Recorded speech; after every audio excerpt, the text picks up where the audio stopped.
여러분 안녕하십니까? 뉴스가 있는 저녁을 시작합니다. 코로나19 상황은 수도권뿐만 아니라 비수도권도 이제는 그 위험도가 매우 높음으로 진단됐습니다. 강원과 충북 대전 지역은 중환자실의 가동률이 90%를 넘겨서 지역 내에서는 위중한 환자를 더 이상 받을 수 없는 형편입니다. 지금 취할 수 있는 가장 효과적인 방역은 3차 접종입니다. 방역당국은 모두가 적극 참여해 주실 것을 호소하고 있습니다. 뉴스에 있는 저녁 오늘 준비한 주요 내용을 안비령 앵커가 소개합니다. 전해주시죠. 예, 오늘의 주요 소식 정리해드립니다.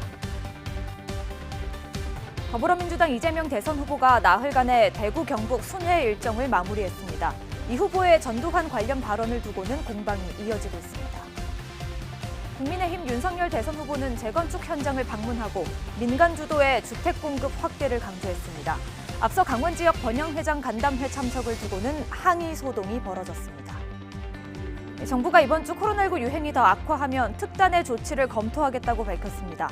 접종 완료 석 달이 지난 성인의 3차 접종 예약과 식당, 카페의 방역 패스 적용이 시작됐습니다. 호주를 방문한 문재인 대통령이 베이징 동계올림픽에 대한 외교적 보이콧을 검토하고 있지 않다고 밝혔습니다. 미국과의 동맹 못지않게 중국과의 관계도 중요하다고 강조했습니다. 첫 소식입니다. 문재인 대통령이 베이징 동계올림픽의 외교적인 보이콧을 검토하고 있지 않다고 직접 밝혔습니다. 미국과의 동맹 못지않게 한반도 평화를 위해 중국과의 관계도 중요하다고 강조했습니다. 호주 캔버라에서 홍성기 기자가 보도합니다. 문재인 대통령이 베이징 올림픽 외교적 보이콧에 동참할 뜻이 없음을 직접 밝혔습니다. 미국 등 어떤 나라로부터도 동참 권유를 받은 적이 없다며 보이콧은 검토하고 있지 않다고 말했습니다. 베이징 올림픽에 대한 외교적 보이콧에 대해서는 미국을 비롯한 어느 나라로부터도 참가의 그 권유를 받은 바가 없고 한국 정부도 검토하지 않고 있습니다. 공교롭게도 보이콧 동참을 선언한 호주를 국빈 방문 중이지만 호주의 결정을 존중한다면서도 분명하게 선을 그은 겁니다. 우리나라는 미국과의 동맹이 외교와 안보의 근간이지만 중국과의 관계도 매우 중요하다는 설명도 덧붙였습니다. 특히 한반도 평화 진전을 위해 중국의 역할이 필요하다는 점을 강조했습니다.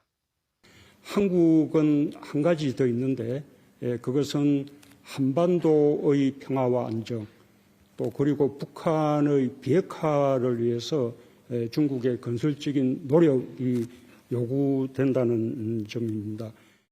문 대통령의 이 같은 발언은 그동안 정부가 밝힌 입장과 같은 맥락이지만 올림픽 참석 의지를 더욱 분명히 밝힌 것으로 해석됩니다.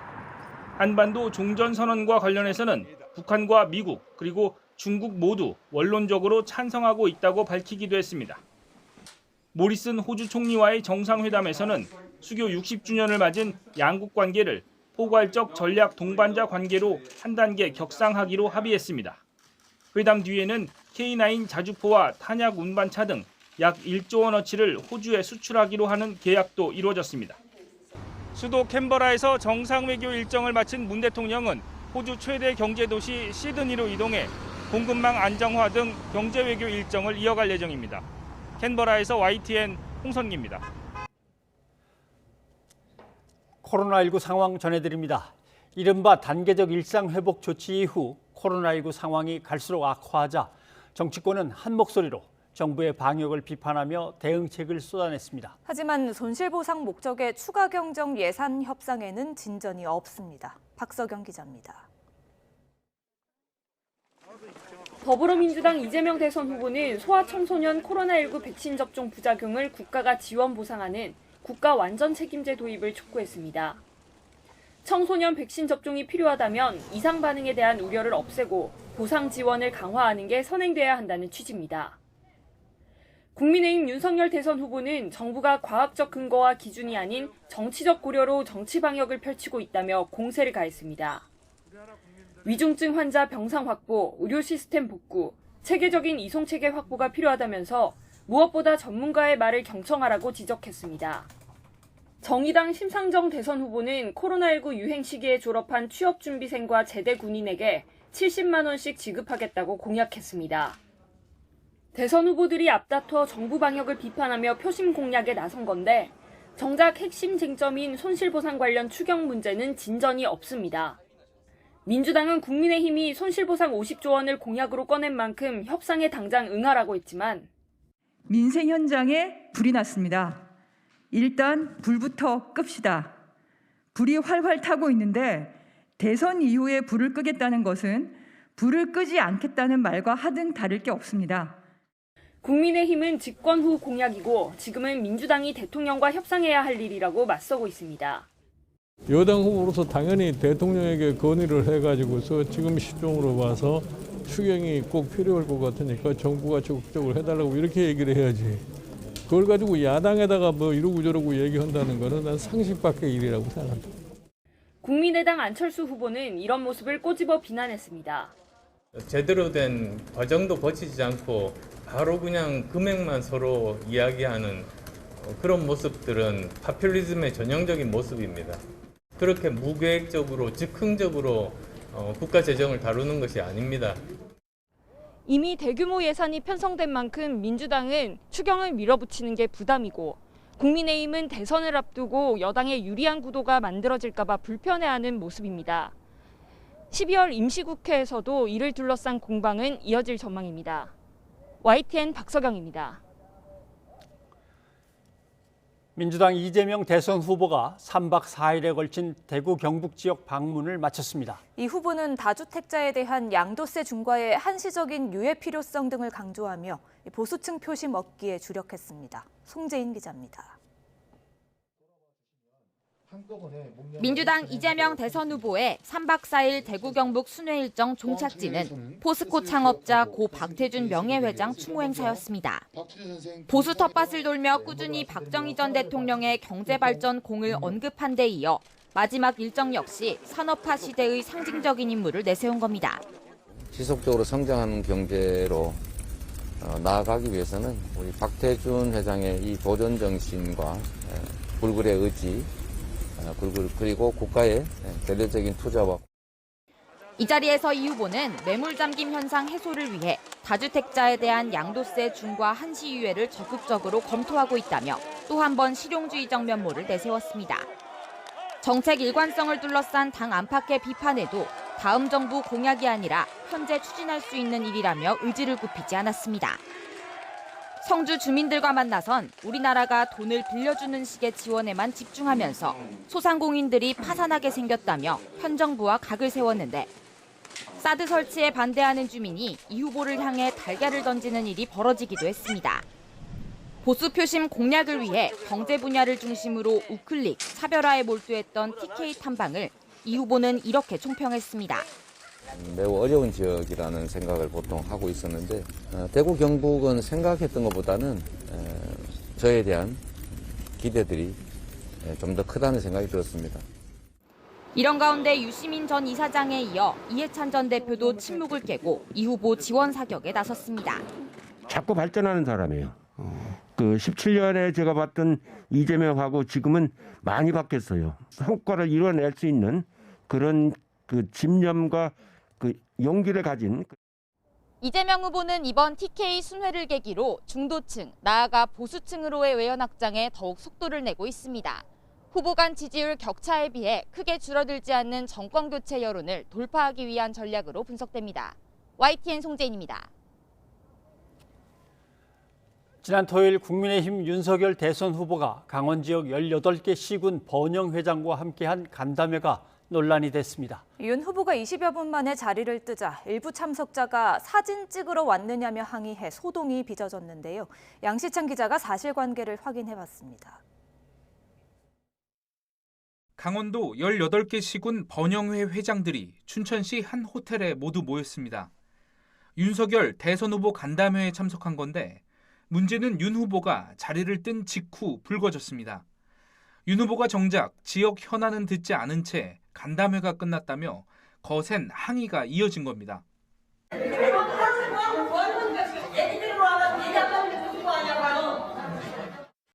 당시 윤 후보가 강원 지역 번영회장 간담회에 머문 시간은 20분 남짓. 이 때문에 여당은 강원도의 외손인 윤석열 후보의 불통 정치라며 강원도민과 국민을 무시한 처사라고 비판했습니다. 어떤 상황이었는지 가장 먼저 문제를 제기한 태백시 전영수 번영회장의 입장을 들어봤습니다. 전 회장은 자신에게 발언 기회를 주지 않은 집행부에 대한 항의였지 윤 후보를 향한 건 아니었다고 선을 그었습니다. 제일 어려운 시군이 강원남북권이 개강지역인데 홍천, 양양, 속초 잘 뜨는 도시들이 앉아서 그 전달하러 왔냐고 난리친 거죠. 내부적으로 이제 그때 막 제가 좀 뭐라 그랬죠. 그건 나가고 난 다음에. 윤 후보와의 간담회를 조율한 강원도 번영회 연합회장은 애초 간담회 시간이 20분인 건 참석자들이 모두 알고 있었다면서 내부 문제였다고 설명했습니다. 이제 나는 이제 사실 배웅하러 나갔는데 갔다 온 사이에 태백시 이제 번영회장이 우리 집행부 보고 저 사무국장 보고 야 멀리서 왔는데 이거 뭐 금방 가냐? 이렇게 이제 말 한마디 한 거예요. 강원 지역 번영회 연합회는 당시 현장에서 신원이 확인되지 않은 외부인 한 명이 소동을 부추겼다면서 업무 방해 혐의로 경찰에 수사 의뢰하겠다고 밝혔습니다. 국민의힘도 행사는 사전에 번영회 연합회 측 요청으로 만들어졌고 협의한 대로 진행됐다면서 민주당의 비판을 정면 반박했습니다.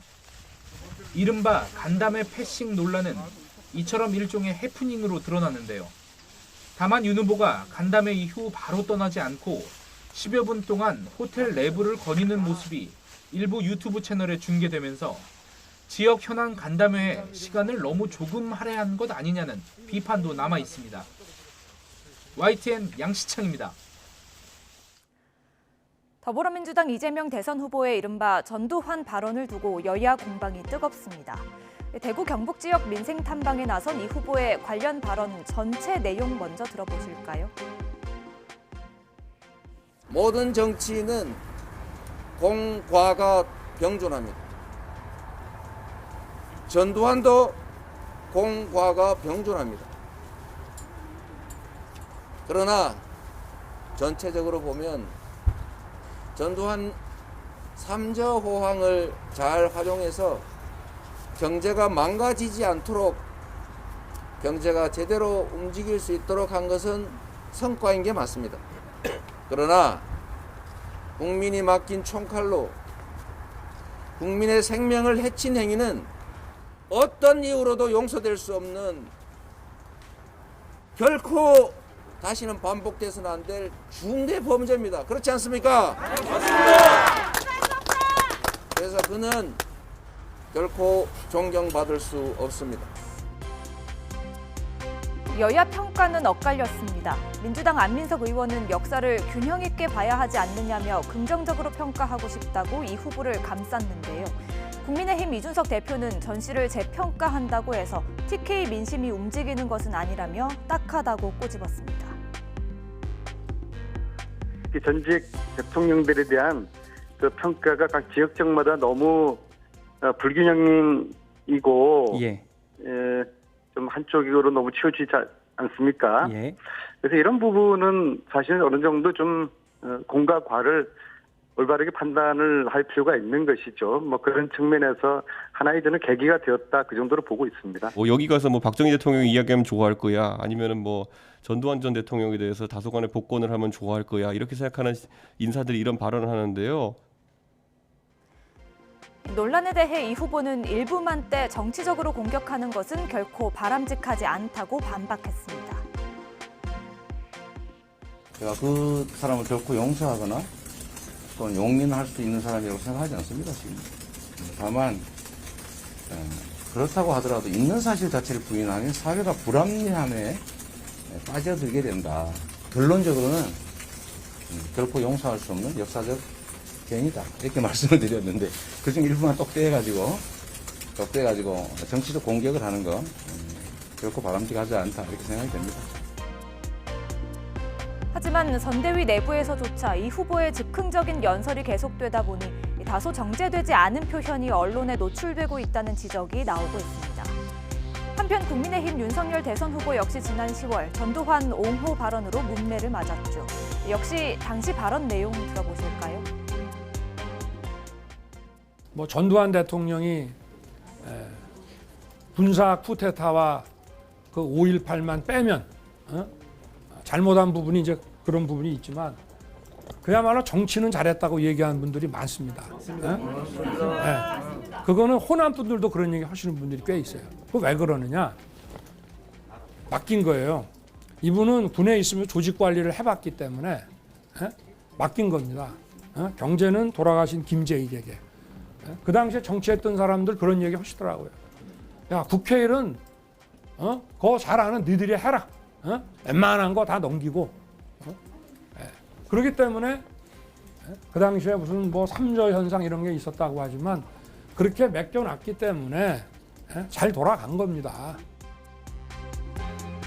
윤 후보는 군대에서 조직 관리를 해본 전 씨가 세부 업무는 전문가에게 맡겼다며 자신 역시 대통령이 되면 적세적소의 전문가를 기용하겠다는 취지였다고 해명했는데요. 하지만 이후 개 사과 논란에 휩싸이며 한 달 뒤 직접 광주 5.18 민주묘지를 찾아 사과했습니다.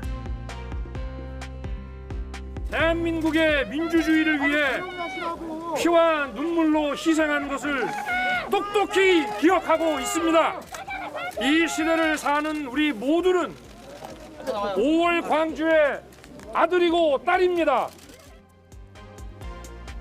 지난달 전 씨가 끝내 제대로 된 사과 한마디 없이 사망한 가운데 정의당 심상정 대선 후보, 학살자의 공과를 굳이 재평가하려는 것은 선거 전략일 수 없다고 지적했습니다. 뉴스가 있는 저녁 안규령입니다.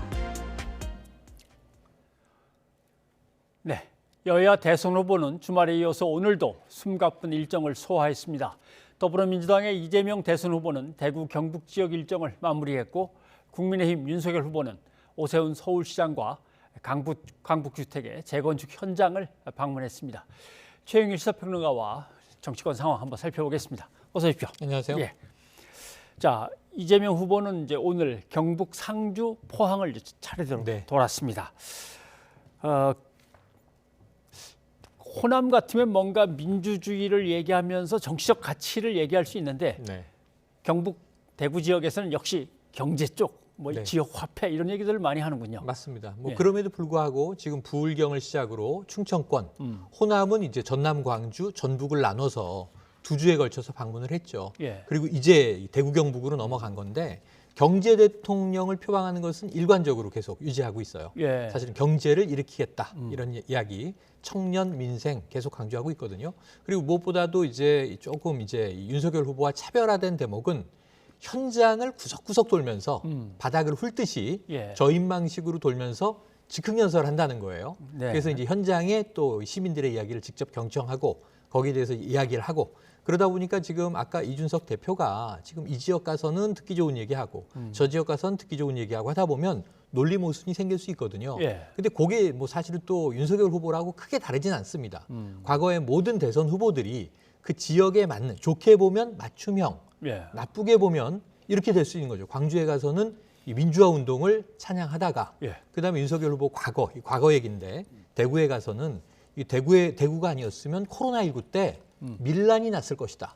다른 지역에서는 밀란을 또 언급해서 이제 실언이 되기도 했었죠. 그러니까 그런 식으로 지금 대선 후보는 대동소이한데 경제 대통령을 표방하던 과정에 특히 TK에서는 이 과거의 역대 대통령들을 언급하면서 그것도 TK에서 존경을 받는 혹은 인정받는 주로 보수 대통령들을 언급하면서 이승만 초대 대통령도 언급이 됐어요.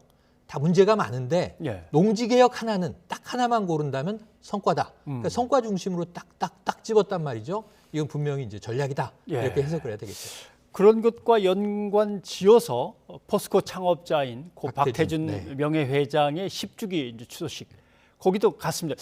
뭐 왜냐하면 박태준 회장 하면은 결국 경북 경제에 어떻게 보면 중심 인물이기도 하고 포항제철의 설립자죠. 그렇죠. 박정희 대통령하고도 살짝 연결도 잘 되고 그러니까 아마 갔던 것 같습니다. 그런데 이게 묘하게 또 중첩되는 대목은 있기는 해요. 왜냐하면 이제 말씀하신 대로 박태준 회장 포항제철을 설립하고 뭐 아시아 최대 세계에서 굴지의 철강 회사로 일으킨 건 사실이죠. 그때 일본의 차관을 박정희 정권에서 도입했을 때 사실 지금 그것 때문에 여러 가지 이제 그 한일 협정의 문제가 남아 있습니다만 그 차관으로 결국은 포항제철 세우고 경부 고속도로 깔고 이게 이제 여러 가지 찬반 논란에 있지만 경제적 측면에서는 그것은 이제 미래를 내다본 해안이었다. 예. 이렇게 인정을 하는 거죠. 그러면서 박정희 전 대통령의 연장선상에 박태준 회장을 놨지만 또 돌이켜보시면 우리가 DJP 연대 얘기할 때 김대중 대통령이 자민련과 손을 잡았을 때 예. 그때 김종필 총재와 함께 박태준 회장이 있었어요.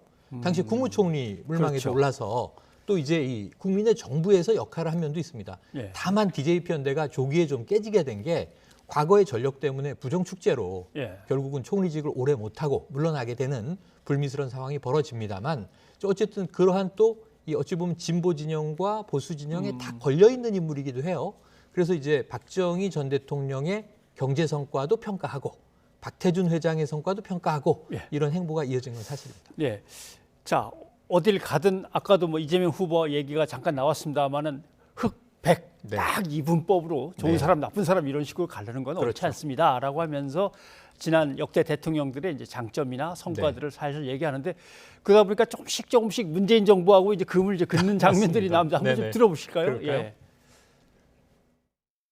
이재명은 문재인도 아니고 윤석열도 아닙니다. 이재명은 이재명입니다. 전 세계에서 방역 잘한다고 칭찬받는데 방역 그거 사실 누가 했어요? 여러분이 했잖아요. 나라가 뭐 이거 마스크 하나 사줬습니까? 뭐 소독약을 한 개 줬습니까? 무슨 체온계를 하나 줬어요.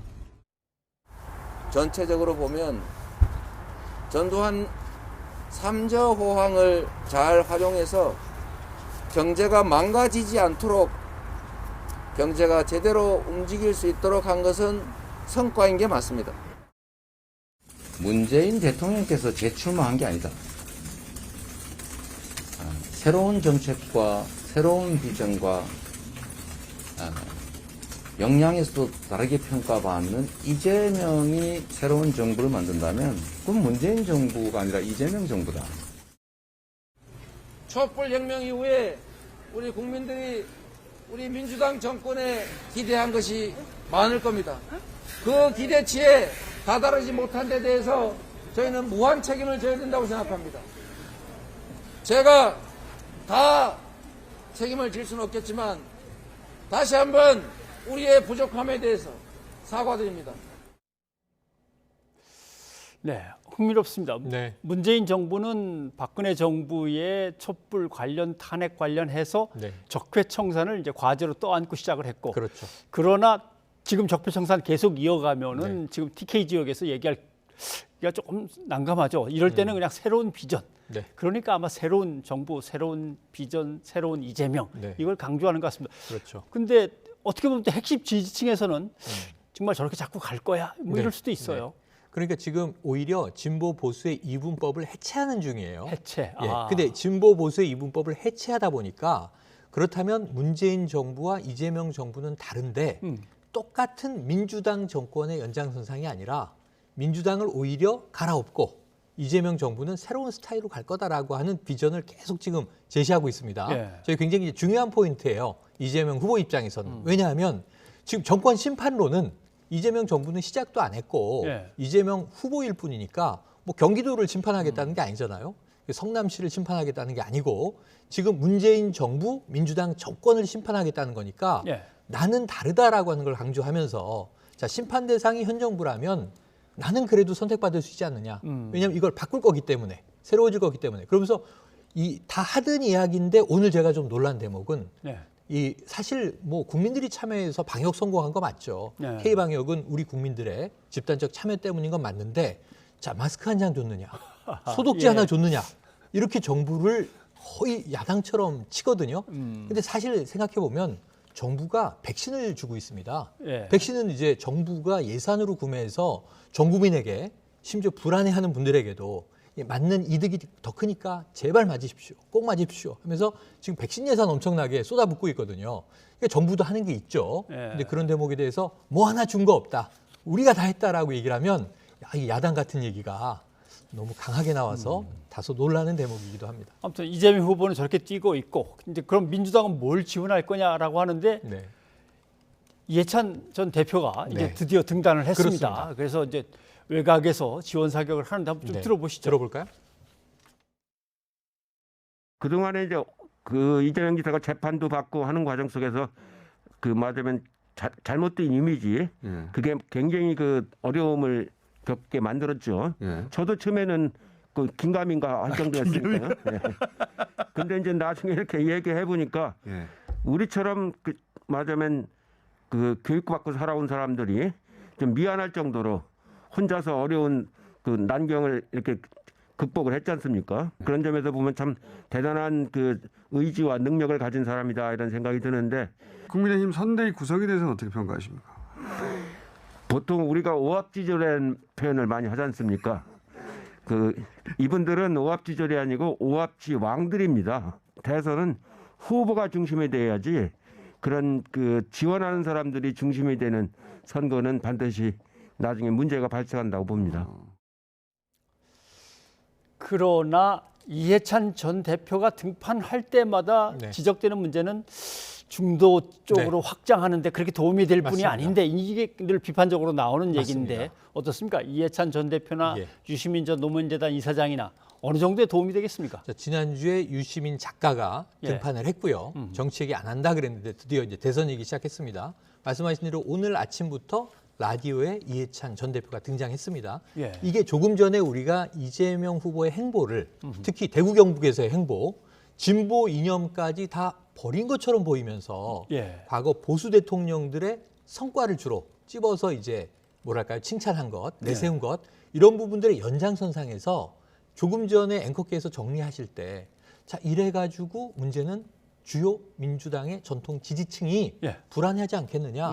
자, 이재명의 정체성은 무엇이냐. 그동안은 강한 사이다가 진보적인 목소리였단 말이에요. 근데 이제는 경제 성장 얘기하면서 경제 대통령, 탈이념 이렇게 얘기하면 다른 이재명인가 할 수 있는 것을 유시민, 이해찬 같은 인물이 잡는 거죠. 말씀하신 대로 외연 확장 안 되는 인물들이에요. 하지만 강성 지지층들은 또 공고한 인물들이에요. 그러니까 나는 이재명을 믿고 이재명은 대단한 사람이고 성장하고 있는 사람이고 그리고 과거에 몰랐는데 최근에 알았는데 너무나 큰 불행을 딛고 여기까지 온 사람이야. 내 마음이 미안해. 이런 얘기를 하거든요. 그러니까 이건 지금 중도와 보수층에는 별 의미 없는 메시지인데 오히려 조금 불안해할 수 있는 전통적 지지층을 딱 잡아주는 역할을 하고 있다. 그러니까 이게 있기 때문에 이재명 후보가 막 질러도 되는 거거든요. 그렇지 않으면 문 대통령한테 반기를 드나? 아니면은 심상정 후보 얘기처럼 왜 국민의힘 후보가 되고 있느냐? 이런 비판을 내부에서 신뢰를 가지고 있는 좌장들이 잡아주는 역할을 하고 있다. 그래서 마침 이때 지난주 오늘 지금 유시민, 이해찬이 등장한 건 굉장히 중요한 대목이기도 합니다. 알겠습니다. 자, 국민의힘 쪽도 봐야겠습니다. 윤석열 후보의 이제 행보를 좀 살펴봐야겠는데 오늘은 보니까 강북구의 주택 재건축 정비구역 이쪽을 돌아봤습니다. 역시 민생을 위한 후보 이렇게 강조를 하면서 그 문재인 정부의 가장 아픈 부분 부동산도 한번 건드리고 그러는 것 같습니다. 보시죠. 그럴까요? 기본적으로 적정 물량이 계속 시장에 들어와서 또 새로운 주택을 그 수요로 하는 그런 분들의 또 그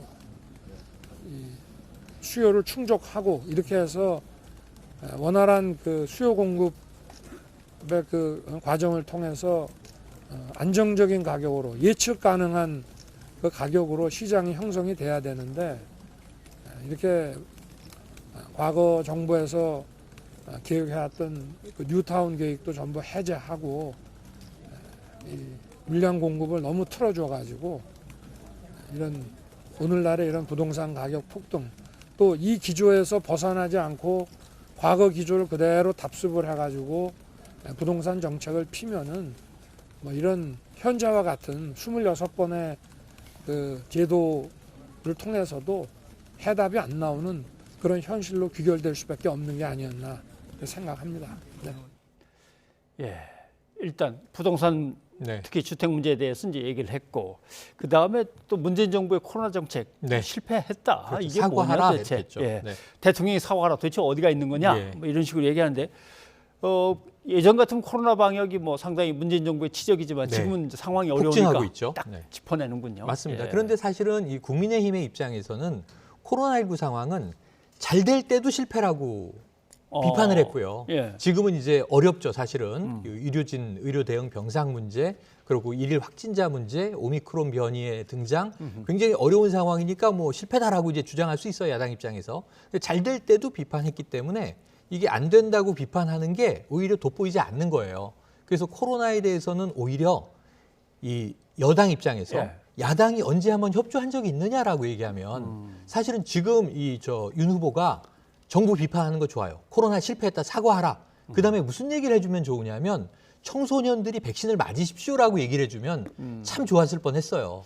그러니까 왜냐하면 해법이 있는데 아까 말씀드린 대로 정부는 백신을 무상으로 국민들에게 뿌리고 있는데 지금 이제 학부모들 입장에서는 어린 이 자녀들에게는 좀 불안감이 있는 거예요. 그렇죠. 예. 근데 방역 당국 입장에서는 해외는 지금 5세 영유아까지도 맞게 하고 있는 거거든요. 근데 우리가 12세에서 15세가 지금 문제인데 이럴 때 윤 후보가 자, 백신 접종을 하는 것이 필요하다라는 얘기를 했다면 방역을 거두는 역할이 될 수 있었겠죠.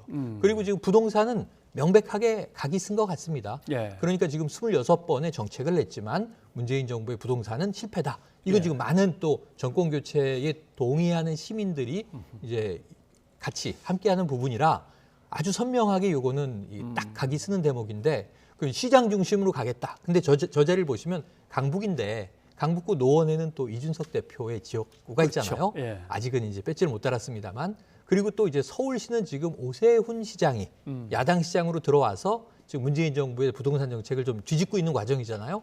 그래서 오세훈 시장도 자리를 함께 했고 예. 서울시의 이제 새로운 부동산 정책 정부와는 중앙 정부와는 다르다. 그리고 또 이제 이준석 대표가 어느 정도 좀 텃밭으로 가꾸고 있는 지역구도 이런 것들을 감안해서 오늘 보시면은 굉장히 좀 좋았던 점은 뭐냐 하면 마이크 패싱 얘기가 계속 나오고 있는데 예. 오늘은 부동산 정책에 대해서 어쨌든 본인이 얘기했다는 겁니다. 이게 중요합니다. 본인이 계속 얘기를 해야죠. 그러니까 이제 특징을 보면 정치 얘기, 정권 교체 얘기할 때는 힘있게 임팩트를 그렇죠. 팍팍 주면서 짧게 네. 끊어가는데 전문적인 경제 얘기는 이게 이제 공부를 계속 해야 될 부분이니까 네. 설명이 깁니다. 이건 이래서 조심조심 저건 얘기하죠. 저렇고 그런데 이제 네. 이재명 후보와는 거기서 다른데 네. 그걸 가지고 그러니까 이제 이쪽에서는 계속 공격을 한단 말이죠. 네. 준비가 안 된 후보다라고 그렇죠. 한번 좀 들어보시죠. 네. 예. 침대 축구로 수비는 할 수 있어요. 그러니까 수비는 할 수 있으니까 정권 교체율은 높으니까 그 여론에 그냥 받아서 그냥 가만히 있겠다, 조용히 있고 그냥 나는 그냥 사람들이랑 만나게 다니겠다라는 건데 사실은 후보가 직접 나와서 본인 입으로 인터뷰도 해야 되고요, 날카로운 질문 받고 그다음에 토론도 해야 됩니다. 그게 국민들한테 알 권리 차원이기 때문에 우리 후보가 뭐 달변이라 가지고요 웬만한 문제 답을 다 할 수 있습니다. 근데 그 상황에서 사실 당의 입장과 충돌하면 안 되는 지점들이 있어가지고는 우리 후보가 안전하게 답변을 한 것이다 이렇게 볼 수 있을 것 같습니다. 네. 이준석 대표 말이 네. 일리가 있어요. 뭐 안전하게 가야 될 때는 가는 거죠. 뭐 네. 실수하는 것보다는 차라리 마이크를 갖다가 당의 입장을 설명하시고 넘기는 것도 괜찮죠. 그런데 이제 그 정도의 차를 앞으로는 좀 줄여야 할 것이다. 왜냐하면 이 대통령이 돼서도 그럼 기자 간담회를 한다든가 예. 뭐 이제 문재인 대통령처럼 이제 국민과의 대화를 한다든가 할 때 마이크를 넘기겠습니까? 참모에게. 그래서는 안 되고 대통령이 또 답변해야 할 때가 있고 대통령 후보가 답변해야 할 때가 있는데 이준석 대표 얘기를 보면 우리 후보는 달변가다. 예. 그렇게 눌변이 아니라 달변이라고 얘기를 해요. 근데 이제 지금 국민의힘 내부 얘기를 들어보면 달변이라 문제다. 뭐냐면 본인의 소신이 강해서 막 말을 하는데 이게 검증되지 않거나 불확실한 말일 수 있단 말이에요. 예. 그래서 그 뒤에 이준석 대표가 뭐라고 얘기를 해요? 안전하게 답변할 필요가 있다는 거잖아요. 이 김종인 총괄선대위원장이 큰 실수만 하지 않으면 우리가 이긴다. 근데 큰 실수를 하면 못 이길 수도 있다. 큰 실수가 뭐냐? 후보의 실수일 거거든요. 그렇겠죠. 후보나 혹은 후보의 뭐 직접 관련된 주변 이야기겠죠. 그런데 이제 이 부분에 있어서 달변 가면은 말을 하게 놔둬야 하는데 이 대통령 후보인데 문제는 그게 안전하지 않다고 느끼기 때문에 이준석 대표가 옆에서 수행을 하면서 마이크를 넘겨받는다는 실토를 지금 한 거잖아요. 예. 안전하게 답변할 필요가 있기 때문에 예. 달변가지만 제가 답변할 때도 있습니다. 그러면은 달변인데 불안전한 이야기라면 지금 이 대통령 후보로서의 컨텐츠를 본인이 다 소화하지 못하고 있다는 의미가 되는 거거든요. 네. 민주당은 계속 토론하자 토론하자 하는데 어디까지 미룰 수 있냐면 이제 선거운동 기간 동안 이거는 이제 중앙선관위가 주관하는 3번의 토론은 불가피합니다. 예. 근데 그 이상의 토론은 안 한다. 그럼 이런 경우가 딱 한 번 있었거든요. 박근혜 후보 시절에 네. 딱 3번 토론했어요. 근데 1회, 2회는 심지어 이정희 후보가 토론을 주도했다는 평가가 나왔고 사퇴한 이후에 3번째 토론 딱 한 번만 2012년 12월 16일에 1대1 토론이 이루어지고 토론 딱 끝났을 때 경찰의 발표가 나옵니다. 예. 댓글은 없다. 뭐 이런 발표가 나온 그 밤이에요. 그래서 지금 보면은 그러면은 그렇게 될 거냐. 박근혜 후보처럼 토론 딱 3번 할 거냐. 이제 이런 문제들에 대해서 윤석열 후보가 조금은 더 적극적으로 이제 돌파할 필요가 있고 저는 지금 정도로 가면 경선에서 토론 많이 했잖아요. 그렇죠. 홍준표 후보와 유승민 후보도 따돌렸는데 그렇다면 또 이재명 후보와 1대1 토론 못할 바도 아니다. 이런 생각을 해봅니다. 그런데 문제는 이준석 대표가 지금 계속 윤석열 후보만 따라다니면서 도와줄 게 아니라 당에서 해야 될 일들이 있습니다. 특히 지역 선거대책위원회 구성하는 데 있어서 박덕흠 의원을 집어넣었다가 다시 또 뺐어요. 예를 들면은 지난번에 이해충돌 문제로 대표적인 비위 국회의원으로 이제 지목됐던 건데 벌써 이게 3건이 연달아 일어나니까 연달아 일어났습니다. 뭔가 좀 당에 들어가서 이거 신경 좀 써야 될 부분인데 말이죠. 사실은 3건 이상입니다. 보세요. 김성태 전 의원 들어갔다 빠졌죠. 그 다음에 보시면은 노재승 전 이제 공동선대위원장 정면 돌파한다 그랬다가 오후에 거취 결정했죠. 그 다음에 또 지금 전복민 의원이 말씀하신 대로 지금 이제 거기다 또 함익병 씨가 보류됐다 철회됐죠. 그러니까 4건 이상이 지금 계속 이어지고 있는데 물론 이제 민주당도 이제 조동현 또 전 선대위원장 사태가 있으니까 서로 인재 영입에서 검증이 안 되고 있는 건 여야가 비슷해요. 그런데 지금 야당이 빈도가 지금 늘어나고 있습니다. 거기다 박덕흠 의원은 딱 공격받기 좋은 이 자원을 왜 이름을 공개하면서 딱 배치했을까? 지금 아까 이해찬 전 대표는 사실은 김종인 대 이해찬 아니야 후보가 더 잘 보여야 되는데 내가 전면에 등판하면 또 언론이 김종인 대 이해찬으로 만들지 않겠는가? 근데 이해찬 전 대표는 이미 상임 고문단이에요. 그래서 이재명 후보와 상당히 자주 통화한다는 거예요. 그러니까 후보에게 직접 자문해주면 되지 내가 마이크로 나설 이유는 없다. 근데 지금 국민의힘은 계속 새를 불리려다 보니까 무리수가 등장하는 것 같거든요. 이건 내부에서 누군가 브레이크를 잡을 필요가 분명히 있겠습니다. 혹은 뭐 김종인 위원장하고 이준석 대표가 만나서 윤석열 후보하고 머리를 이제 맞대면 될 것 같은데 그렇습니다. 아무튼 지금으로서는 계속 실수가 이어지고 있습니다. 최영일 평론가 여기까지 듣겠습니다. 고맙습니다. 고맙습니다.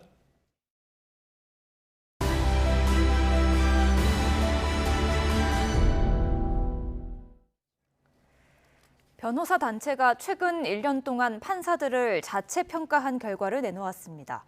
재판 중 억울함을 호소하는 피고인에게 지질하다고 말하는 등 막말과 고압적인 언행을 일삼는 경우가 여전했습니다. 김다연 기자입니다. 한 번만 더 그렇게 말하면 구속되는 수가 있다. A 판사가 법정에서 뱉은 말입니다. 피고인이 말꼬리를 늘리며 대답한다는 게 이유였습니다. A 판사의 막말은 여기서 그치지 않았습니다. 눈물로 억울함을 호소하는 피고인에게 정말 지질하다는 말까지 서슴지 않았습니다. 서울지방변호사회가 최근 1년 동안 전국 법관을 평가해 내놓은 사례 일부입니다. 또 다른 사례를 보면 70살 고령의 피고인에게 반말로 모욕감을 주고 변호인 선임 신고서에 오타가 있다는 이유로 변호사를 법정에서 쫓아내는 경우도 있었습니다. 이런 고압적 언행뿐만 아니라 업무가 가중된다며 소취와 동의를 강요하는 등 불합리한 재판 진행으로 눈살을 찌푸리게 하는 내용도 있었습니다. 50점 안팎의 낮은 점수를 받은 판사 5명은 하위 법관이라는 불명예를 안았습니다. 다만 실명은 공개되지 않았습니다. 물론 우수한 평가를 받은 판사도 있습니다. 이유영 서울중앙지방법원 부장판사가 가장 높은 점수를 받았고 허선아 부장판사는 2년 연속으로 우수 법관에 선정됐습니다. 정경심 전 동양대 교수의 항소심 재판장을 맡았던 엄상필 서울고등법원 부장판사도 명단에 포함됐습니다. 대부분 충분한 진술 기회를 보장하고 재판을 철저하게 준비한다는 평가를 받았는데 소수의 불량 판사와 대비되는 모습입니다. 서울변회는 평가 결과를 법원 행정처와 소속 법원장에게 알리고 법관에게도 개별 통지한다는 방침입니다. YTN 김다연입니다. 대장동 의혹을 수사하는 검찰이 유한기 전 본부장의 사망 이후 돌파구를 찾기 위해 고심하고 있습니다. 남은 의혹을 확인하기 위해 고인의 휴대전화를 확보하는 방안을 검토하고 있습니다. 나혜인 기자입니다. 국립과학수사연구원은 구속영장 심사를 앞두고 숨진 유한기 전 성남도시개발공사 개발사업본부장이 추락사한 것으로 추정하고 있습니다. 정밀 부검 결과는 아직 나오지 않았지만 경찰도 타살 혐의점은 없다고 보고 있습니다. 다만 검찰은 통상 피의자가 사망했을 때 사건 종결 방식인 공소권 없음 처분 시점을 두고 고심을 이어가고 있습니다. 유 전 본부장이 지난 2014년 화천대유 일당에게서 뒷돈을 받았다는 혐의는 수사하기 어려워졌지만 윗선 수사에 실마리까지 놓을 수는 없기 때문입니다. 앞서 유 전 본부장은 2015년 당시 이재명 성남시장과 정진상 정책실장 등 윗선과 함께 황무성 초대 사장의 사퇴를 종용했다는 의혹으로도 검찰에 고발됐습니다. 핵심 인물이 세상을 떠나 연결고리는 끊어졌지만 검찰은 수사를 이어간다는 방침입니다. 검찰 관계자는 일부 피의자가 사망한 경우 해당 부분만 따로 떼어 종결하기도 하지만 다른 사건과 같이 처분하기도 한다며 시간이 더 걸릴 가능성을 시사했습니다.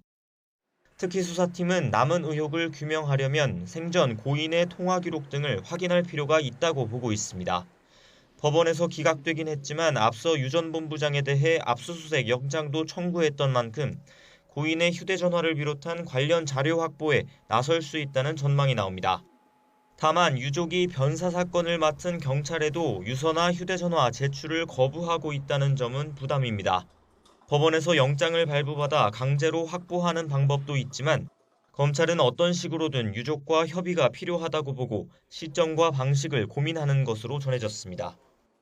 이와 별도로 검찰 안팎에선 황 전 사장의 사퇴 의혹과 함께 대장동 개발 당시 성남시 결재문서에 여러 차례 이름을 올렸던 정진상 민주당 선대위 부실장의 소환조사 역시 초읽기에 들어갔다는 관측이 나오고 있습니다.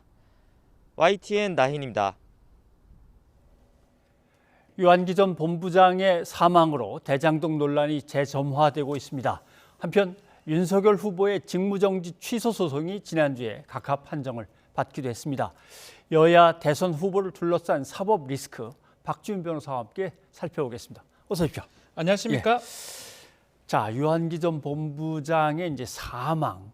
이것이 과연 정치 사건들에 어떻게 영향을 미치게 될 건가를 다들 주목하고 있는데 일단 영장 내용에 정확하게 어떤 것들이 있었는지 그 얘기부터 좀 정리를 해봐야 될 것 같습니다. 크게 두 가지입니다. 예. 하나는 뇌물이고 하나는 직권남용죄인데요. 뇌물은 뭐냐면 2014년도에 이 사업 관련해서 환경영향 평가를 하면서 남욱하고 이 김만 특히 정영학 회계사한테 일정 금액 2억 정도를 받았다는 이 뇌물 혐의가 있는 거고요. 또 2015년도에 있었던 거는 황무성 전 성남 도시공사 사장 관련해서 사퇴를 하도록 좀 직권을 남용해서 의무업무를 시켰다. 예. 요 두 가지가 주된 혐의였습니다.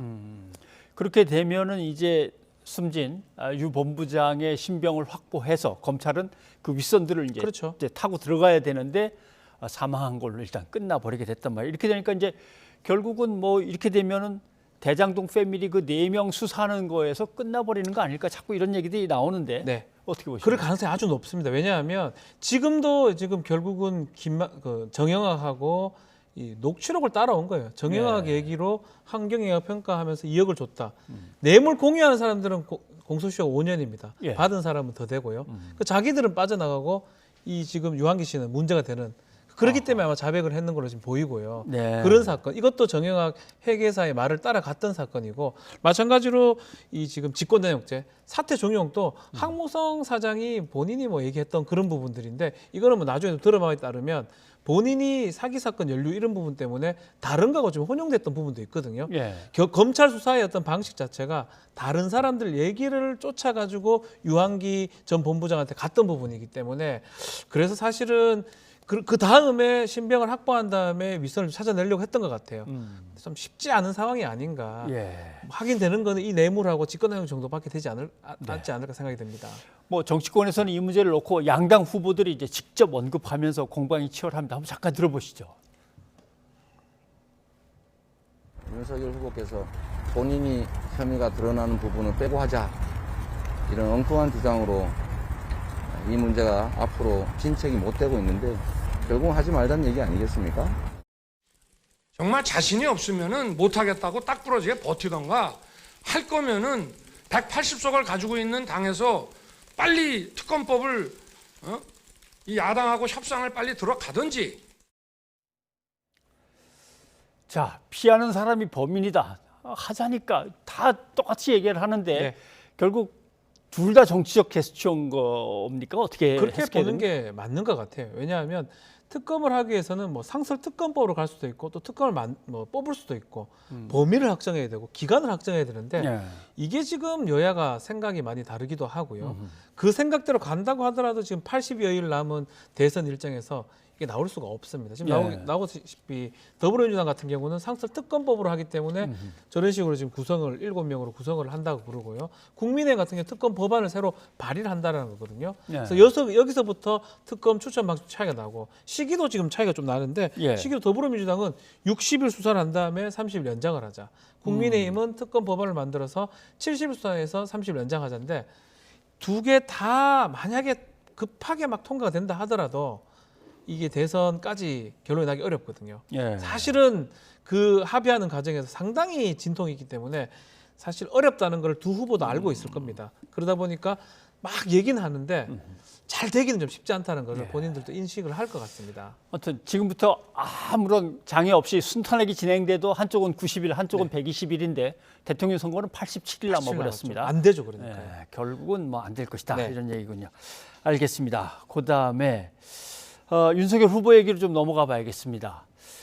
지금 두 번째죠. 나름대로 자기가 징계받았던 것, 검찰총장 때에 문제가 됐던 것들에 대해서 취소해달라고 이제 계속 소송을 냈는데 다 각하 판결을 받습니다. 이번 판결문에 담긴 의미는 어떤 겁니까? 일단은 직무집행 정지 하나 있고요. 징계 처분 2개 있습니다. 2개의 본안 소송이 이제 결론이 난 겁니다. 지난해에 급하게 했던 가처분 소송은 윤석열 이제 총장 측이 승리를 했다고 보면 이제 시간을 다 두고 징계 사유가 있는지 확인한 그 소송들이라고 보면 될 것 같아요. 이미 10월 달에 정직 관련된 2월 했던 소송은 이미 그거는 파면 해임이나 면직까지 가능할 정도의 징계 사유가 확인된다라고 일단 법원에서 확인을 해줬고요. 오늘 했던 거는 각하는 뭐냐면 요건을 갖추지 않았기 때문에 판결 더 할 필요 없다라는 건데 그렇다고 해가지고 이게 뭐 아무런 판단하지 않은 게 아닙니다. 만약에 그래도 법적인 의미가 있다 그러면 판결을까지 하는 건데 이미 10월 달에 징계 사유가 있다라고 확인됐기 때문에 이것만 보더라도 이 징계 처분이 위법하다 보기 어렵다. 보기 어려운데 검찰총장도 아니기 때문에 더 이상 소를 할 이익이 없다는 취지로 각하를 했거든요. 결과론적으로 지금 봤을 때는 이 두 가지 사건에서 기각 각하를 받았습니다. 그렇기 때문에 이제껏 윤석열 후보가 주장했던 뭐 내용들이 사실상은 다 좀 법원 판단을 통해서 잘못됐거나 틀린 것으로 지금 받아진 상황입니다.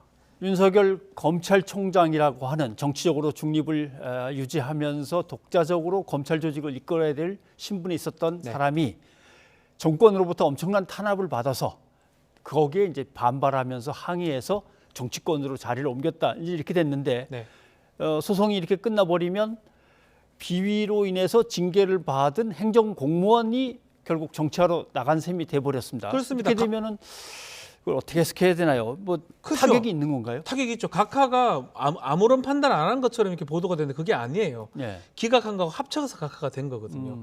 정직도 그보다 더 이상 나가야 되고 징계 사유가 충분히 인정될 수 있었다고 하고 지금 직무정지 시키는 것도 뭐 그 가능하다는 취지로 지금 각하를 한 거로 봐야 될 것 같습니다. 그렇다면 그 당시에 추미애 장관의 뭐 직무정지라든지 징계 처분이라든지 그것이 지금 타당했고 법적으로는 법원이 봤을 때는 윤석열 총장의 어떤 주장이라든지 그리고 출마의 어떤 변이라고 볼 수 있는 그 부분은 지금 법원 판단에 따르면 잘못된 것이라고 보면 될 것 같습니다.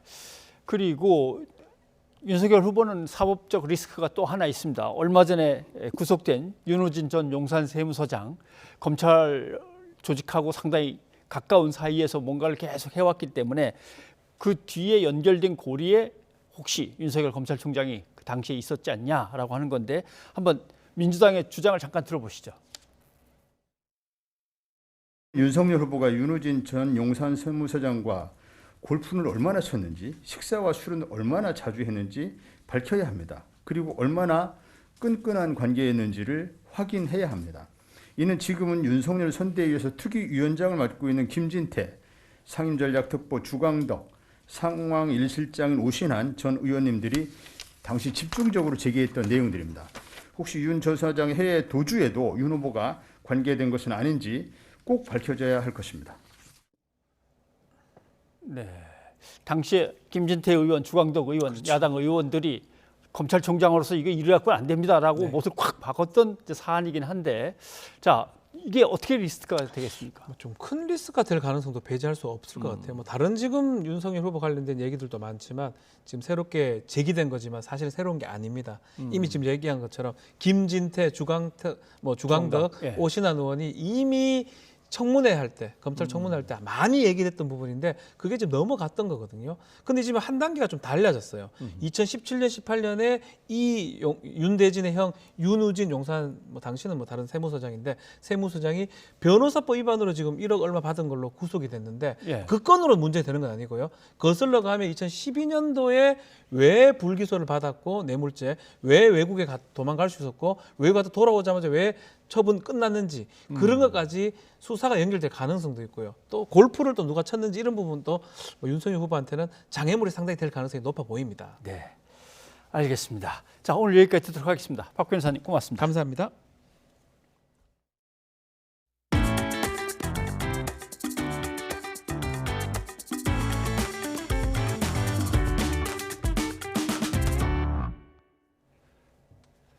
코로나19 확산세가 거세지고 의료 역량이 한계에 도달하자 당국은 유행의 위험도를 전국 수도권, 비수도권 모두 매우 높은 단계로 평가했습니다. 정부는 이번 주 상황이 더 악화하면 특단의 조치를 도입할 것이라고 강조했습니다. 이동우 기자입니다. 단계적 일상 회복을 시행한 지 6주 만에 연일 요일별 역대 최다 코로나19 환자가 쏟아지고 있습니다. 주간 하루 평균 확진자 수는 가파르게 치솟았고 의료 대응 역량 대비 환자 발생 비율은 급격하게 높아지면서 수도권이 130%에 가깝고 비수도권마저 한계 상황에 달했습니다. 주간 위중증 환자 수와 사망자 수도 함께 급증 추세를 이어가는 가운데 반대로 사용 가능한 중환자실은 급격하게 줄고 있습니다. 확산세의 주요 지표인 감염 재생산 지수 역시 계속 올라가는 상황이어서 위기감을 더하고 있습니다. 이처럼 모든 지표가 악화하자 당국은 코로나19 유행 위험도를 모두 최고 단계로 끌어올렸습니다. 일상회복지원위원회 방역의료분과는 종합적인 위험도를 전국, 수도권 그리고 비수도권 모두 매우 높음으로 평가하였습니다. 여기에 60대 이상 고령층이 일평균 확진자의 33%, 위중증 환자의 83%, 사망자의 95%를 차지하며 이들에 대한 3차 접종의 중요성이 커지고 있습니다. 또 광범위하게 감염이 확산하면서 검사자 수 대비 확진자 수를 나타내는 양성률도 계속 올라가는 중입니다. 정부는 이번 주 상황이 더 악화할 경우 강력한 거리 두기 등 특단의 조치를 하겠다는 입장입니다. 이러한 위기 상황에 반전이 어렵다고 판단될 경우 국민의 생명을 보호하기 위한 특단의 방역 대책을 도입할 수밖에 없습니다. 전문가들은 6시 이후 사적 모임 금지 등 강력한 대책을 당장 서두르지 않을 경우 들불처럼 번지는 확산세를 잡기 어려울 것이라고 경고합니다. YTN 이동호입니다. 네, 비수도권의 코로나19 위험도가 처음으로 매우 높음으로 격상됐습니다. 정부는 중환자 병상이 거의 포화 상태라고 밝혔습니다. 하지만 병상 대기자 가운데 중증 환자는 없다고 강조했습니다. 개훈이 기자입니다. 일상회복, 의료인력 확충하라! 코로나19 확산세가 줄지 않자 의료 현장에서는 단계적 일상 회복을 멈춰야 한다는 목소리가 높습니다. 실제 위드 코로나 시행 6주 만에 의료 역량도 한계에 달하고 있습니다. 지난주 코로나19 유행 위험도는 비수도권까지 모두 매우 높음으로 평가됐습니다. 비수도권의 위험도가 최고 단계로 올라간 것은 처음입니다. 수도권 의료 대응 역량 한계 초과가 지속되고 있고 비수도권도 곧 의료 역량 한계에 도달할 우려가 있으며 중환자 병상은 이미 포화 상태입니다. 수도권 중환자 병상 가동률이 80%를 넘은 가운데 비수도권 곳곳에서도 90%를 넘어서며 중환자를 치료할 의료 역량 확보에 비상이 걸렸습니다. 네, 코로나 확진을 진단받으신 분들이 빨리빨리 전담병원으로 어레인지가 되어야 되는 상황인데 현재 그러한 진행 과정 자체가 전담병원에 있는 병상이 부족하다는 이유로 굉장히 제한적이고 정부에서 특단의 조치를 좀 내려주셨으면 하는 바입니다. 현재 수도권에서 하루 넘게 병상 배정을 기다리는 코로나19 환자도 1,500명이 넘습니다.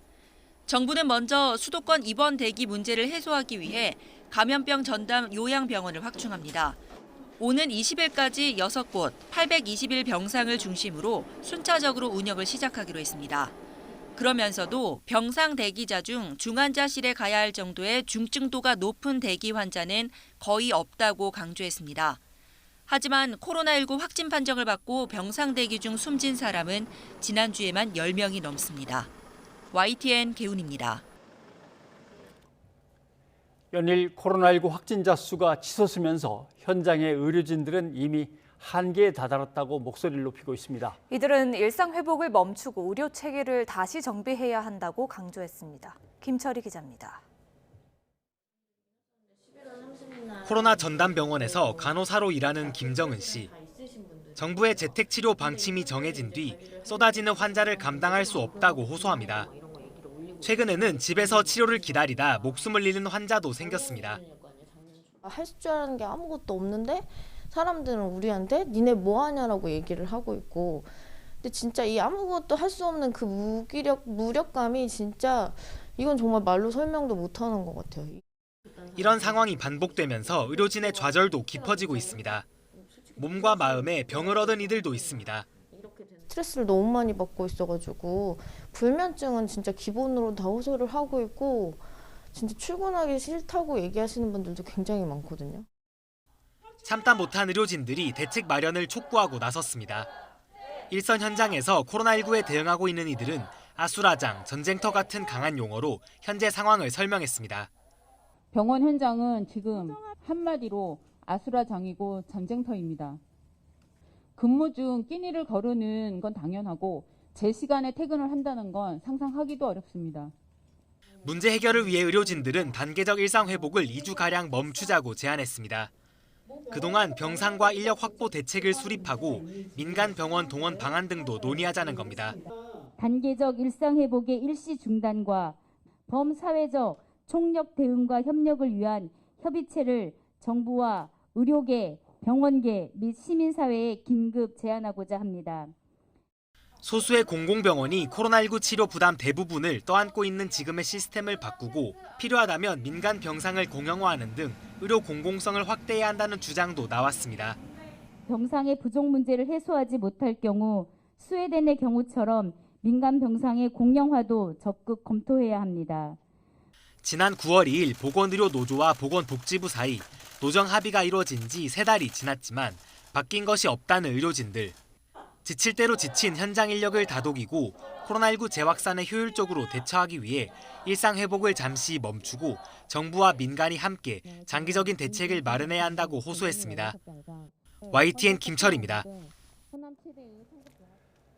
백신 접종의 중요성이 더 커지고 있습니다. 국내 코로나19 백신 미접종군과 완전 접종군을 비교할 때 미접종군이 위중증과 사망 위험성이 11배, 9배 각각 높은 것으로 확인됐습니다. 특히 3차 접종의 예방 효과가 매우 뛰어났습니다. 이런 가운데 백신 접종 간격이 단축됨에 따라 오늘부터 3차 접종의 예약이 시작됐습니다. 최명신 기자입니다.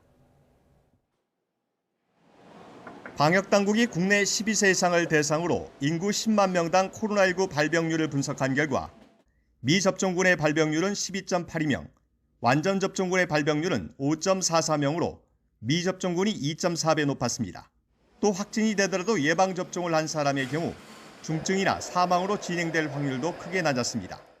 위중증률은 미접종군이 0.34명, 완전 접종군이 0.03명으로 11.3배, 사망 위험은 미접종군이 0.09명, 완전 접종군이 0.01명으로 9배 높았습니다. 특히 3차 접종 후 확진군은 미접종 후 확진자에 비해 중증이나 사망으로 진행할 위험이 91.5% 낮게 나타났습니다. 사망자 급증이나 동세 등 최악의 상황을 막기 위해서는 신속한 검사, 격리, 치료, 방역수칙 준수와 더불어 백신 접종과 방역 패스가 차질 없이 시행이 되어야 합니다. 18세 이상 성인 가운데 2차 접종 완료 뒤 3개월이 지난 사람을 대상으로 3차 접종 예약이 시작됐습니다. 코로나19 예방접종 사전 예약 홈페이지에서 예약할 수 있습니다. 3차 접종 완료 시 위중증과 사망자가 감소하는 접종 효과가 크게 나타나고 있으므로 금일부터 시작되는 3차 접종 예약에 적극 동참하시고 접종을 받아주실 것을 당부드립니다. 1, 2차 접종 때 아스트라제네카 백신 접종자는 3차는 모더나로만 맞을 수 있습니다. 다만 자녀 백신으로 3차 접종을 한다면 화이자도 선택할 수 있습니다. 방역당국은 3차 접종까지 마친 경우 오미크론 변이에도 감염 예방 효과가 뚜렷했다는 해외 연구 결과도 발표된 만큼 특히 위중증화 위험성이 큰 고령층에 적극적인 접종 참여를 당부했습니다. YTN 최명순입니다. 네, 한일 외교장관 만남 소식이 이렇게 전해지던 어젯밤에 할머니 한 분의 부고도 전해졌습니다. 보십시오. 태평양 전쟁 희생자 광주 유족회장을 지낸 이금주 할머니입니다. 고 이금주 회장의 일생을 살펴보면 이렇습니다. 자, 남편하고 결혼을 해서 이제 아이가 태어난 지 몇 달 됐는데 남편이 징병으로 끌려가 버렸습니다. 그리고 해방되기 직전에 남편의 전사 통지서가 집으로 배달돼 옵니다. 1987년 민주화가 되기 전까지는 일본 정부를 상대로 한 전쟁 범죄 피해 대상 소송은 생각조차 못했습니다. 민주화 이후에나 가능했죠. 보십시오. 1988년에 가서야 광주 유족회를 결성해가지고 할머니가 나섭니다. 우선 전남 광주 지역을 발로 뛰어다니면서 47개 지부를 만들고 회원을 1000명 이상 찾아내서 강제징용 피해자 1273명의 원고로 이른바 천인소송이라고 하는 것을 시작을 하게 됩니다. 그게 1988년 할머니 나이 거의 70살에 이르렀습니다. 할머니 방을 사무실로 삼고 볼펜 쥐기도 쉽지 않은 나이든 손을 주물러 가면서 피해자들의 증언을 다 할머니가 손수 정리한 자료가 소송의 토대가 되었습니다. 볼까요? 우키시마오 폭침 사건. 한국인 피징용자들이 한국으로 돌려보내준다고 하더니 의회의 뜻밖의 행로로 가다가 폭발해서 침몰하고 피해자는 몇천 명인지 사실 아직도 모릅니다. 일본 정부와 기업을 상대로 할머니의 싸움은 계속됐습니다. 관부 재판, 시모노세키와 부산을 잇는 재판이란 뜻이죠. 그 다음에 1995년에는 BC급 포로 감시원 소송. 이거는 일본군에게 조선인들이 끌려갔는데 학대를 당하면서 포로 감시원을 시켰습니다. 그런데 일본이 전쟁에서 진 다음에 영국이나 미국이나 네덜란드는 태국, 필리핀, 인도네시아에 있던 우리 동포들을 일본군으로 간주하고 재판을 해서 사형 또는 무기징역 20년 징역형을 때립니다. 그래서 그 소식을 들은 국내에서는 가족들이 자살하기도 합니다. 절망에 빠져서. 그런 일도 있었고, 그 다음에는 우리가 흔히 아는 미쓰비시 문서 공개 소송 등입니다. 일본을 오고 간 것만 할머니가 80여 차례가 넘고 일본 법정에서 기각당한 것만 17번입니다. 아들과 며느리도 할머니와 함께 싸우다가 할머니를 남겨둔 채 10년 전에 먼저 세상을 떠났습니다. 그래서 손녀가 직장을 그만두고 할머니를 도왔습니다. 하지만 우리 사회의 현실은 이렇습니다. 교수들이 일본 병사들한테 고맙다고 해야지 라고 얘기하지 않나. 그나마 일본군 위안부 사실을 조금 인정한 고노다마에 대해서 그거 일본 정부가 이제 인정하지 않죠 라고 사실조회를 요청하지 않나. 이런 황당한 재판이 한쪽에서는 끈질기게 이어지고 있습니다. 변상욱의 앵커 리포트였습니다.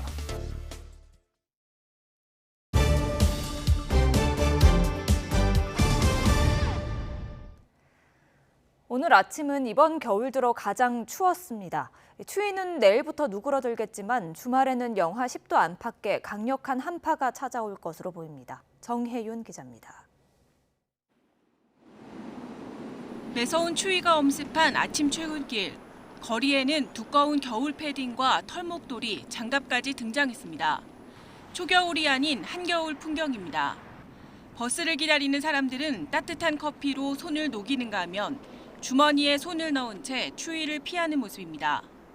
전국에서 가장 추웠던 곳은 전북 무주 덕유봉으로 무려 영하 15.2도까지 기온이 떨어졌습니다. 철원군 임남면도 영하 14.9도를 기록했고 춘천 영하 9.6도, 서울 영하 5.9도, 대전 영하 5.7도, 전주 영하 3.2도 등 대부분 지방이 이번 겨울 최저 기온을 보였습니다. 하지만 이번 추위는 오래가지 않고 내일 낮부터 점차 누그러지겠습니다.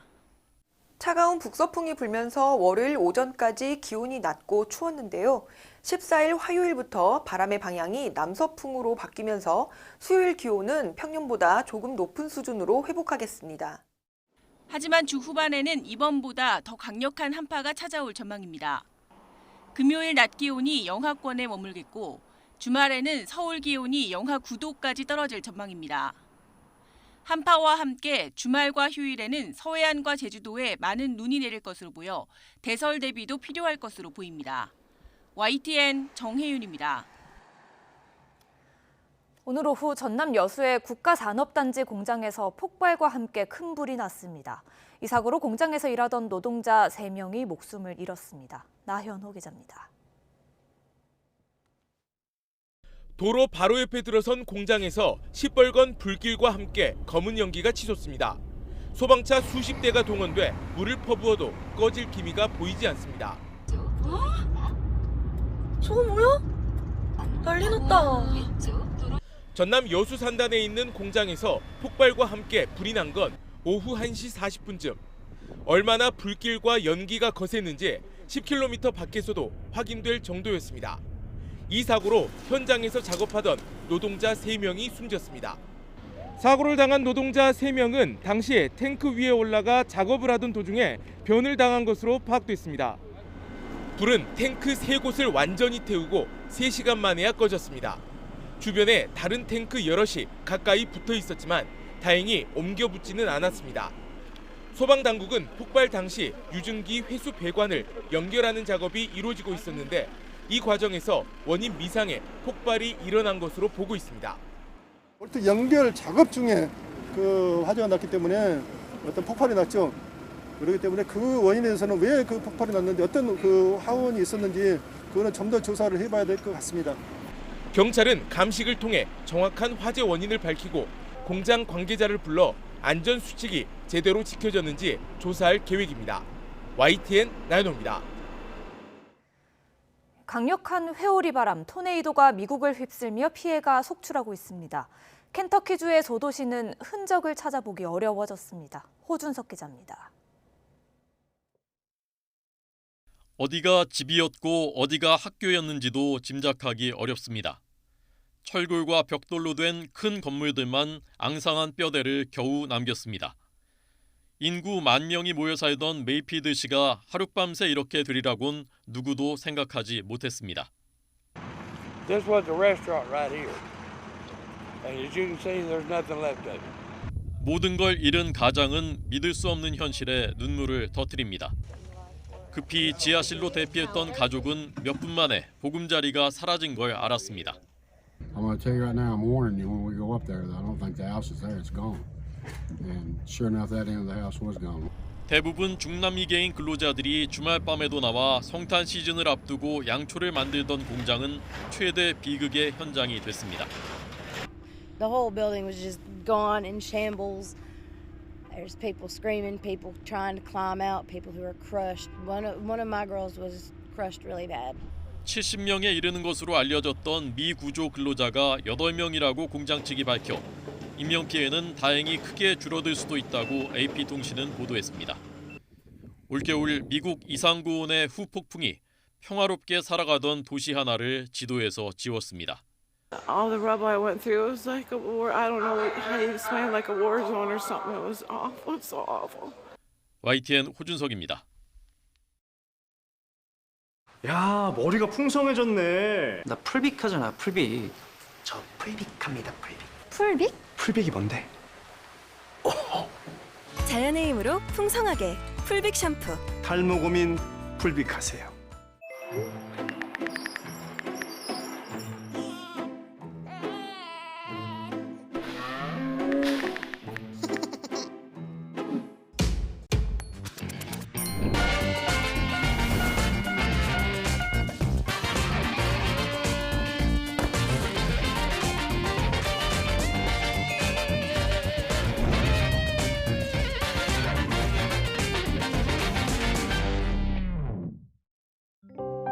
당신을 위한 공간의 가치를 생각합니다. 혁신적인 설계와 공간에 대한 철학으로 당신의 미래를 짓습니다. 고객의 신뢰를 짓습니다. 우방 아이유쉘. 시청취자 여러분의 의견 소개해드립니다. 네, 재판을 진행하는 판사들의 고압적인 태도에 대해서 전해드렸죠. 6192님, 판사가 법과 양심에 따라 판결을 내려야지 감정으로 합니까? 그러고도 판사입니까? 네, 하셨습니다. 예, 그리고 코로나 상황에 대해서 0277님, 의료계에서는 지금 당장 일상 회복을 멈춰야 한다고 합니다. 거리두기 다시 강화해야 합니다. 하셨습니다. 여기까지 여러분의 의견 소개해드렸고요. 오늘 뉴스가 있는 저녁은 여기까지입니다. 저희는 내일 다시 찾아뵙겠습니다. 여러분 고맙습니다.